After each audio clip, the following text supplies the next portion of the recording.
ऐका ऐका ऐका ऐका हो ऐका, येशू ख्रिस्ताच्या जन्माबद्दल सुसमाचार ऐका.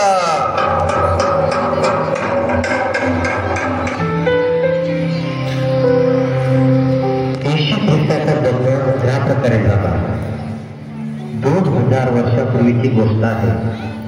एक दिवस गब्रिएल नावाचा देवदूत एका तरुण युवती समोर आला. तिचे नाव होतं मरियम. देवदूताने मरियला म्हटले, हे कृपा पावलेल्या स्त्रिये, कल्याण असो, प्रभू तुझ्या बरोबर असो.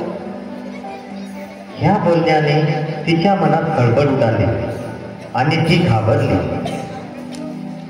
मरिये, भिवू नको, कारण देवाची कृपा तुझ्यावर झाली आहे. पहा, तू गरोदर राहशील व तुला पुत्र होईल. त्याचे नाव येशू ठेव. तो थोर होईल व त्याला परस्पराचा पुत्र म्हणतील. अचानक मिळालेल्या या बातमीने मी हैराण झाले आहे. तुम्ही जे म्हणता ते कसं काय होऊ शकतं? मी अजून कुवारी कन्या आहे, तरी पण मला ईश्वरावर भरोसा आहे आणि मी त्या परमेश्वराची सेवक आहे आणि त्याचीच रचना आहे. म्हणून तुम्ही जसे म्हणाल तसेच होईल. मरियमचा पती योसेफ नीतिमान होता व त्यांचा सहवास होण्यापूर्वी ती पवित्र आत्म्यापासून गर्भवती झालेली दिसून आली. म्हणून तिची बेबरू करण्याची त्याची इच्छा नसल्यामुळे तिला गुप्तपणे सोडण्याचा त्याने विचार केला. तेव्हा प्रभूच्या दूताने त्याला स्वप्नात दर्शन देऊन म्हटले, योसेफा, दाविदाचा पुत्रा, तू मरियला आपली पत्नी म्हणून स्वीकार करण्यास अनमान करू नकोस. कारण तिच्या पोटी जो गर्भ आहे तो पवित्र आत्म्यापासून आहे. तिला पुत्र होईल आणि त्याचे नाव तू येशू असे ठेव, कारण तो आपल्या प्रजेला त्याच्या पापापासून तारेल. तेव्हा झोपेतून उठल्यावर योसेफाने प्रभूच्या दूताने आज्ञा केल्याप्रमाणे केले. त्याने आपल्या पत्नीचा स्वीकार केला. मरियम आणि तिचा होणारा नवरा योसेफ नाझरेत नावाच्या शहरात राहत होते. ते बेथलेहम शहराकडे गेले. सेन्सस मध्ये आपला नाव नोंदवण्यासाठी तसा रोमन राजा कैसर ऑगस्टसचा हुकूम होता. नाझरेत पासून बेथलेहम पर्यंतचा प्रवास 65 मैल होता. म्हणून त्यांना बरेच दिवसापर्यंत प्रवास करावा लागला.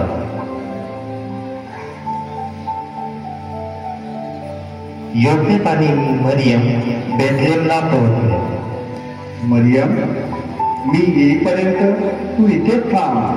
वाटत असेल तर आराम कर. मी आज रात्री इथेच थांबण्याचा बंदोबस्त करतो.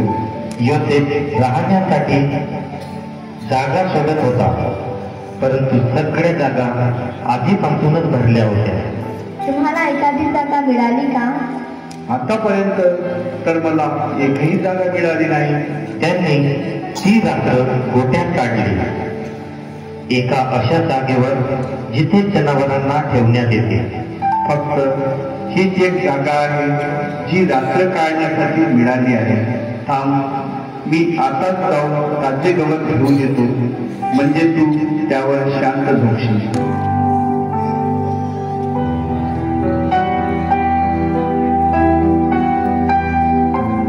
त्याच रात्री येशूने जन्म घेतला. त्यांच्याजवळ पाळणा नव्हता, म्हणून त्यांनी बाळाला एका भांड्यात झोपवलं, ज्यामध्ये जनावरांना खायला घालतात. त्या भांड्यात ताजं गवत ठेवण्यात आलं, म्हणजे बाळाला आरामात झोपता येऊ शकेल.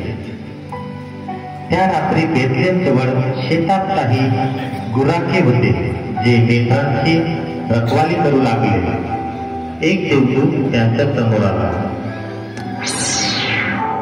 माझ्याजवळ तुमच्यासाठी एक आनंदाची बातमी आहे की ईश्वराच्या अवताराने जन्म घेतला आहे.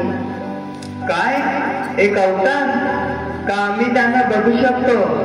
सांगा आम्हाला, कुठे आहे ते? तुम्ही त्याला गाईच्या गोट्यात झोपलेला पाहाल.